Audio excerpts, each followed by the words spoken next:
Malcolm Ned. Good morning. I'm an optimistic technologist by nature, but also by experience. 25 years ago, I lost my hearing, and today I hear with an amazing technology called cochlear implants. When you live in this world of the hard of hearing, you have your moments. My wife and I came down earlier in the week. We went up to the Orlando area, and I was driving, and I said to her, "Look, honey, we're going to get to go to Kiss Me." She said, "It's not Kiss Me, it's Kiss Me." I said, "Well, I thought it was Kiss Me." She said, "I can hear and you can't hear." And I said, "Well, why don't we stop to ask someone?" So we stopped and we walk into a restaurant, and I walk up to the waitress. I said, "Excuse me, can you tell us where we are?" And my wife says, "Say it real slow because he can't hear too well." And the waitress goes, "Burger King." So you never know what you're going to get. This is my classmate, Carl Benz. And he invented the first gasoline-powered automobile 132 years ago. And we've had an enormous evolution of the car since then, along with the roads and the energy supply, the parking, the laws and regulations. But there aren't many technologies in our life today that were invented 132 years ago, because things have changed so much. During this time frame, cars have become more affordable, more useful, safer, cleaner, more efficient. And they've also reached an enormous scale. There's 1.2 billion cars and trucks in the world. If you park them end to end and wrap them around the planet, that traffic will go around 100 times. And with that scale and that freedom that comes from owning an automobile are serious side effects, whether it's the 1.3 million fatalities a year worldwide, which is epidemic in scale, whether it's climate change or whether it's inequality of access. These are very, very serious issues. The same DNA for the car that was designed by Benz is in the car that you drive today. If you were an archaeologist and you dug up a 1900 vintage car or a 2000 vintage car and you did a DNA analysis, you'd say they're pretty much the same. Mechanically driven with a combustion engine, an oil-based fuel with mechanical and hydraulic controls, human-operated, standalone machine, general purpose, and the business has always been vehicle as a product. General Motors, for example, will sell you a vehicle as their product. An amazing thing happened between 2007 and 2012. This, by the way, was the darkest age of the auto industry due to the recession. My company, General Motors, went bankrupt. But during that time, three things were going on totally outside the auto industry. Autonomous vehicles were being stimulated by our Defense Advanced Research Projects Agency and then moved on by Google. Tesla was leading the way with electric vehicles, and Uber and Lyft was changing the business model to transportation as a service. When you put all three of these together, that's when the change comes about. And that's one of my important messages. It's not just autonomous cars alone or electric cars alone. It's when you combine the three, you create a new age of automobility. And that's what I want to help you understand today and understand the implications. This vehicle here is called Boss, and it's a self-driving car that competed in the DARPA Urban Challenge. And a lot of you probably think self-driving is a fairy tale. I was picking on my wife before, but we have a godchild named Gabby, and my wife was reading her a bedtime story, and Gabby said, "Auntie Cece, do all fairy tales start with once upon a time?" And my wife said, "No, most of them start with if I am elected."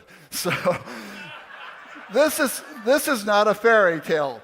This is a car that competed in that challenge. General Motors sponsored Carnegie Mellon University in the race. There are 85 teams who thought they could create a car that could go 60 miles in a city setting, no remote control, nobody in the car. The prize, if you could do it, was $2 million. The economy was softening. I was head of R&D at GM. I figured we're going to need that $2 million pretty bad. We better go out there and win it. And we did. We won it teaming with Carnegie Mellon. Stanford and Volkswagen came in second. But the real message was 35 cars were built that could pass a driver's training test, and we completed the prize. This is basically how the system works. Daniela did a good job of describing it. The key point I want to make, in addition to the components she described, is that, like humans, autonomous driving is about making two decisions over and over and over again. In some ways, this is very, very simple. Where should I steer and how fast should I go? But in fact, because of the complexity of the settings that we drive in, it's much more difficult. So companies are creating these development processes, and the key is to learn in the real world. That's really what's important. And what we've discovered is that getting the first 90% of driving handled went pretty well. Going from 90 to 99% was harder than going from 0 to 90, and actually that last 1% is proving harder than going from 90 to 99. If I told you I had a speech recognition system that could recognize 99% of the words, you'd say, that's probably going to work pretty well. If I told you I could handle 99% of your driving, you'd say, no way, I'm not going to buy into that. So that's really what we're dealing with. The challenge of autonomous driving gets harder the further you get into it. Google then stepped up after that DARPA Urban Challenge, and in 2009, they created Google Self-Driving Cars and Waymo. I became an advisor to that team in 2011 and continue in that role today. But Larry Page and Sergey Brin had a passion for this technology, and they recruited 15 young engineers that participated in those races and said, go for it. The vehicle on your upper right then was one of the prototypes they created. That vehicle does not have a steering wheel or brake pedals or accelerator pedals. Subsequently, Waymo is now working with the Chrysler Pacifica hybrid down in the lower left corner and the Jaguar electric I-Pace. So they stepped up and they said, we believe we can pull this off, and they've made enormous progress. And it's not just the autonomous car. What's really exciting right now is that electric vehicles are approaching a tipping point. Here are several examples, and the most recent one, the one in your bottom right corner, the Rivian pickup, has really gotten the attention of the auto industry as well as some major investors. And it's not just electric vehicles and autonomous vehicles, it's the business model. Vehicle as a product is really the industry I came from. We would spend at General Motors about $500 million to design and engineer a new Chevrolet Equinox. We would then tool it and manufacture it and distribute it, and then people would buy it, and then ExxonMobil would be able to sell gasoline because the cars were there, and insurance companies would insure your car and finance it. So here's your first quiz of the day, and I want you to be honest with me. How many of you really like to go out shopping for a car? It's Saturday morning and go, yippee, I get to go to that dealer and talk to the dealer. What about financing your car, insuring your car? How many people, when your car's on 1/8 of a tank, say, hooray, I get to pull into this gas station, grab that dirty gas pump, get some gas on my shoes and fill up my tank? Do you like getting your car washed? How about maintaining your car? How about looking for a place to park in Naples on a Saturday night when you're really hungry? What about driving a car? Now, I expect some hands to go up here. You like to drive, some of you. How about sitting in traffic? My point here is that for over a century, the auto industry has assumed you're willing to put up with all of these negatives for the privilege of spending $35,000 on a typical new car and leave it parked 90 to 95% of the time. It's amazing that business model has lasted for a century. And along comes a couple companies, Zipcar, Uber, Lyft, and they start exploring this transportation as a service model, in part because with GPS and cell phones, they could tell where a person was and where a vehicle is, they could connect them together. And here it's selling miles, trips, and experiences, not cars. And lo and behold, you get rid of all those negatives. Your future is going to be about hitting an app, a vehicle showing up your door within minutes, you getting in the vehicle, arriving at your destination, getting out of the car feeling better than when you got into it. And that car is either going to go serve someone else, or it's going to go and park in some smart spot and wait for you and get itself recharged. And you're going to get all these hassles out of your life. And you're going to do that with far less risk of getting in a car crash. So this is an exciting model. I want to emphasize this is not just Uber without a driver. And it's not just about moving people. It's moving people and goods. Notice there in the middle, 26% of us in the United States live in cities, 53% in suburban areas, 21% in rural areas. This is going to apply to all three. It's going to be shared use and exclusive use. If you want to have your own, you're going to be able to subscribe to a service and have your own. And you're going to be the one controlling the dispatch of that vehicle. So maybe you have one that's assigned to you, you ride to work, it goes and parks itself, 3 hours into the day, you realize you forgot to pick up your dry cleaning. You dispatch your vehicle to go get the dry cleaning. About 4 in the afternoon, you say, geez, I forgot about dinner. I want to get Chinese takeout. You dispatch your vehicle to go get the takeout. Then finally, it's there to take you home again. So that exclusive use could be yours. It's long-haul and local trucking, and very importantly, this underlying infrastructure of parking and energy and maintenance and all of that's going to change dramatically. These are some of the concepts that have surfaced around the types of autonomous vehicles that will exist. You know, in the United States, 80% of the trips we make in our cars are 1 and 2 person, but yet we insist on having cars with 4 to 6 seats. Average city speeds are 20 to 30 miles an hour, but yet we insist on buying a car with over 100 mile per hour speed. 70% of the trips we make are less than 8 miles, but we want a range when we fill up with gas of 300 to 400 miles. My point here is that the cars we've had for over a century are grossly overspecified compared to the kinds of trips that we make. So we have a huge opportunity to tailor the design of the vehicle. The design objective is to create the ultimate riding machine. The goal is every time you get in and get out, you feel better than when you got out. Whether you took a nap, ate, did some work, socially networked with your kids, whatever it is that made you feel better about yourself, that's the experience we strive for. And when it's a transportation service, the business is about optimizing cost per mile, not price at the dealership. And these vehicles will have much longer lives because they're going to be maintained and managed in a much more effective way. And when you have a 300,000 mile life, lo and behold, electric drive makes all kinds of sense. Because you can save 5 to 10 cents a mile in energy costs by making an electric drive. Over 300,000 miles, that's $15,000 to $30,000 of lifetime savings. And then finally, these vehicles will have far fewer parts. Why? All these driving controls when you leave here, if you're driving your own car, look at all the parts that are there to allow you to drive the car.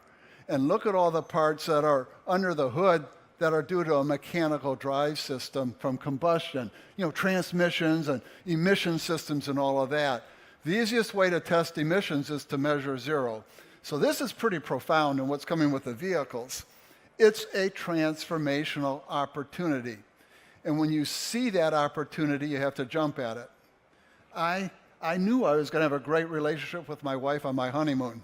It was great that we talked about the national parks because we went to the Grand Canyon and we're riding these burros down into the canyon, and she's in front of me and her burro trips and she goes, "That's 1." And I go, that's kind of interesting. And then it stumbles and she goes, "That's 2." And then it trips again and goes, "That's 3." And she gets off and pushes this burro over the edge. And I said, "Geez, honey, I know it tripped, but aren't you overreacting?" And she said, "That's 1." So, but this is transformational, and I transformed that minute. We're going to go to autonomous electric vehicles using diverse energy. The business will be transportation service. So the vehicles will be tailored to segmented markets. You're going to have compelling transportation experiences that are designed for you, the rider, or the packages coming to you, and it'll be optimized for cost per mile. This is a great opportunity. Better in terms of safer, more convenient, more productive, more personalized, more affordable, more enjoyable.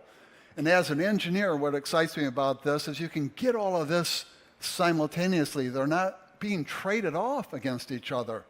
Lower cost. I led a program for sustainable mobility at Columbia University, and the question we wanted to answer is how much would the cost per mile be if, for example, a city like Ann Arbor, Michigan, we could take all the cars that are human-driven, personally owned, and designed conventionally and replace them with a driverless shared fleet of cars that are tailored and still do all the trips that everybody in Ann Arbor wanted to take. Today, it costs about 65 cents a mile out of pocket. Depreciation, finance, energy, maintenance, insurance, and parking. And another 85 cents a mile for a median wage person because of the time they spend tethered to their steering wheel. So I'm estimating we're at about $1.50 a mile in Ann Arbor today, and we started modeling Ann Arbor, and lo and behold, we felt we could satisfy all the travel with about 15% of the vehicle fleet that's in Ann Arbor today and reach a target of about 20 cents a mile. Now, Americans drive 3 trillion miles a year. So that $1.50 down to 20 is $4 trillion per year that could get redistributed among the U.S. consumers, workers, and companies as this transformation plays out. An enormous implication. And the societal benefits are profound. Over 90% of global roadway fatalities could be eliminated. Where does that number come from? Traffic safety experts have studied crashes and fatalities for decades. And you know what they find out? 94% of the crashes that we get involved in are due to human error. So if we can eliminate 90% of them, that's an enormous opportunity. Oil demand for transportation could be reduced by 80%. So imagine you're Saudi Arabia and you want Saudi Aramco to do an IPO based on the value of your oil reserves, and you're planning maybe it's going to be $80 to $100 a barrel long term, and this joker Larry Burns comes along and says, no, I think 80% of the oil demand is going to go away for transportation. Maybe those reserves are $20 to $30 a barrel. Pretty big deal. Climate change and air pollution impacts of transportation can be mitigated because this is the pathway to electric drive and diverse energy. People who can't own and operate a car could have enhanced accessibility. I'm getting into that age cohort where in time I'm going to be worried about, can I still go out and drive? I'm so excited about still being able to get out and enjoy my life when I reach that point. Substantial amounts of land and structures for parking could be repurposed. I've been invited to keynote the International Parking Institute annual conference in Anaheim in June. 3,500 people are going to be at that conference. Imagine something as pedestrian as parking getting that kind of attention. And our roadway throughput could increase significantly. So these are great opportunities for all of us. And it's a great business opportunity. Take that 300,000 miles per vehicle, and let's say all you pocketed in profit from that $1.50 down to 20 was 10 cents of that. You made $30,000 off of that vehicle. Today's auto industry makes about $1,000 to $5,000. So no wonder companies like General Motors and others are committing strongly to this mobility future and really getting into this game in a big way. Look at this a different way. Let's say those 3 trillion miles a year, you create an autonomous driving system that gets a 10% market share, and you make 10 cents per mile from that. $30 billion a year profit. I mean, in great years, companies like Apple might make $46 billion, but typically the highest profit companies in the US are around $30 billion a year. So you might ask, why would Google have gotten into this? Geez, I think it's kind of clear why this would be an attractive thing to do if you're running a business. And it's not just people movement. It's autonomous trucks. These are several companies involved. I'm on the board of the one on the lower left, Peloton Technology, and they're trying to save fuel and make trucking more convenient by having them platoon. We're going to have safer, lower cost, faster service, higher throughput trucking, which is exactly what e-commerce is reaching out for. I came home from golfing last fall, and I had a UPS truck and a FedEx truck in the driveway simultaneously on 9 packages on my porch. My wife had been busy shopping. We had a box from Fiji with water in it, halfway around the world. Think about what's going on here. It's pretty unusual. My estimate is that we can reduce the cost of over-the-road trucking by over 50%. And here's why. Think of the parts you can get off of this tractor that you no longer need because it's not going to be driven. This is an engineer's dream. How many of you here are engineers? I'm an engineer. The definition of an engineer is someone who likes to work with numbers but doesn't have the personality to be an accountant. So I'm in that group. Look at that. Windshields, doors, mirrors, seats, shifters, air conditioning systems, door handles, all that stuff goes away. That pile of parts costs more than what the sensors, processors, and redundant controllers and software is going to cost in the future. And this is exciting. I put this slide together about 5 years ago thinking about this. 6 months ago, Volvo comes out with this concept, Volvo's Vera concept. My mother-in-law is named Vera. I told my wife, look, honey, they named a tractor-trailer rig after your mother. So I think that's kind of interesting, too. But think about where this is headed. Really exciting for an engineer and a designer. We're going to get into some people who might not be excited about this. In this last mile, look at that one in the top middle, Amazon, trying to get that package to your porch. Think about what's going on today. 5,000-pound truck pulls into your driveway, and a 150 to 200-pound person comes to your door and drops off something that probably weighs less than a pound. And you just say, there's got to be a better way. This other company, Noro, is really pioneering some of the last door delivery concepts. So pretty substantial innovation there. So what's my point? The age of automobility will eliminate the negatives of automobile transportation. It will enable compelling mobility and logistics experiences. It presents attractive business opportunities and promises a sustainable future.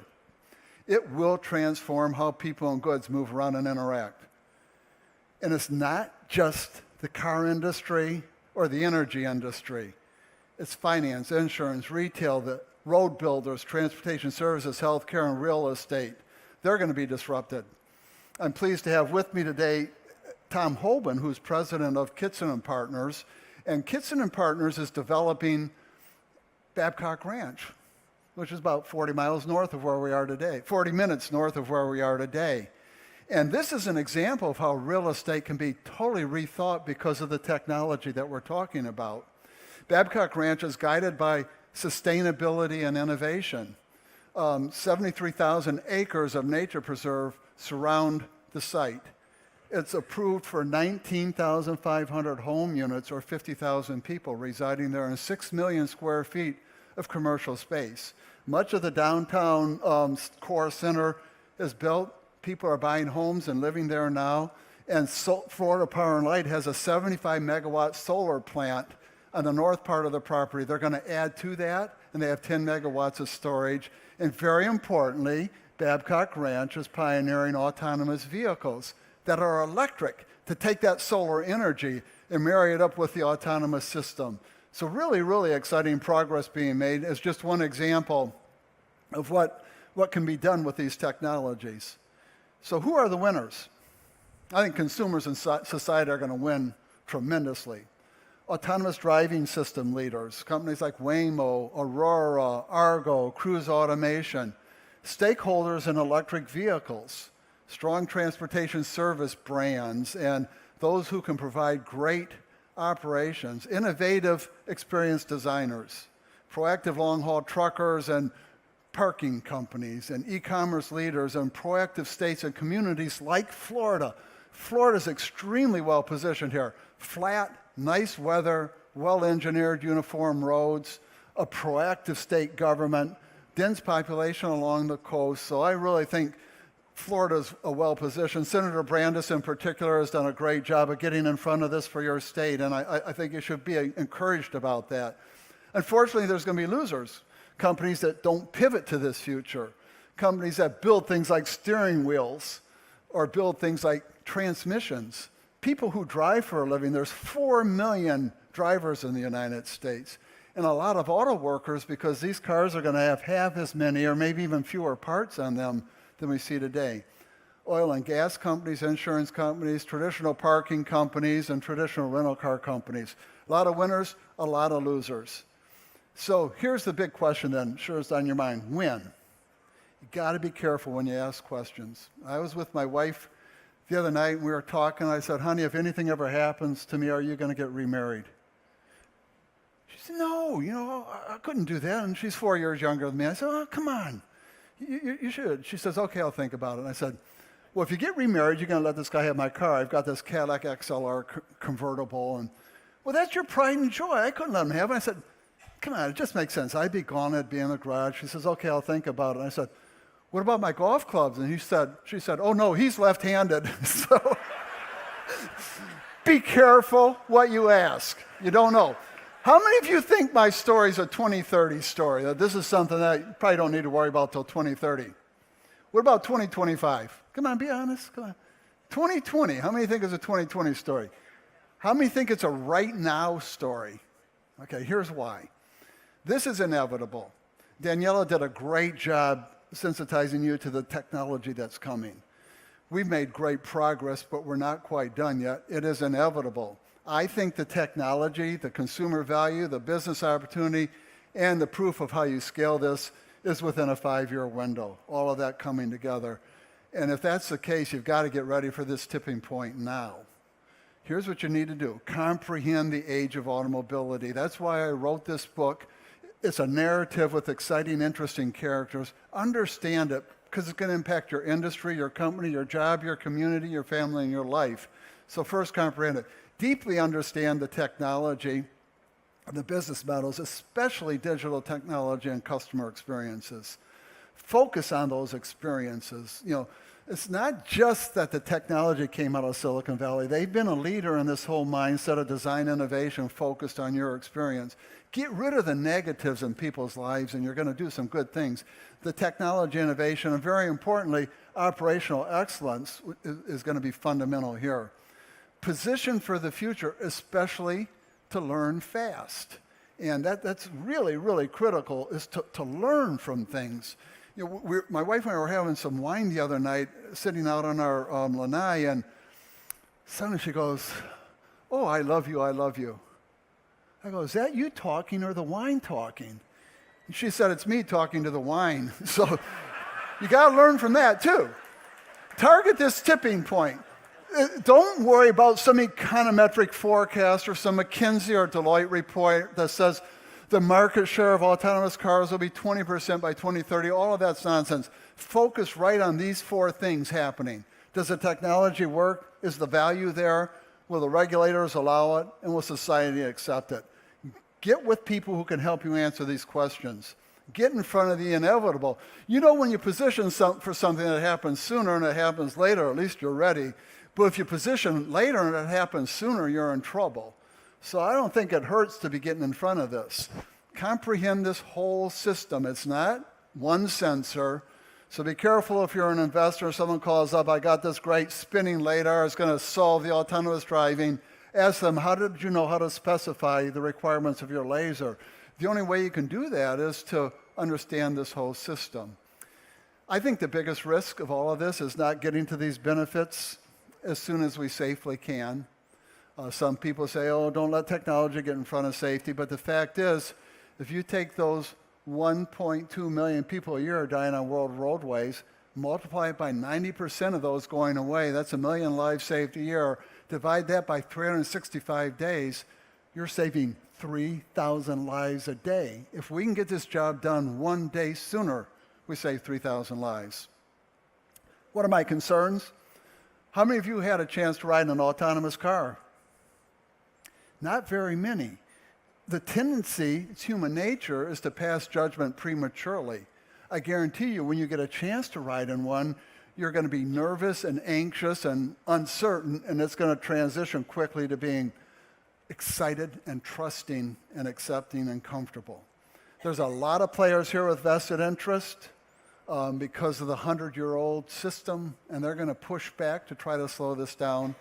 And the jobs implications are very extreme. And we've got to find ways for these people to transition up, know that this is coming, and help them prepare.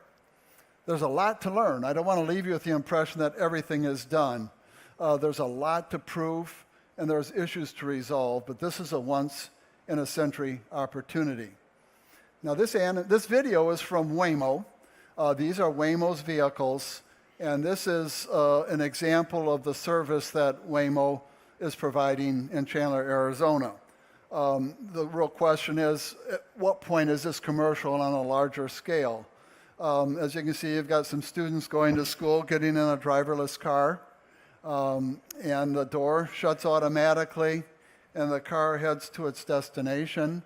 Chandler, Arizona is sort of like this area, suburb, with fairly high traffic density, speeds up to 45, 55 miles an hour, and you get a sense of some of the steering inputs that go into making this work. Again, not everything has been handled, and the overriding priority of companies like Waymo and others in this development field is safety as the overriding priority. And these companies won't launch large-scale businesses until they know they have that resolved. But it is inevitable. What these cars can do today are absolutely profound. and you got to enjoy the ride. And it's really, really exciting. And out of fairness to my wife, I picked on her a bit tonight. We have a great relationship, and people ask me, what's the secret? For us, we go out to dinner twice a week, some wine, candlelight, music, quiet walk home. I go on Tuesdays, and she goes on Fridays. So thank you very much. Appreciate it.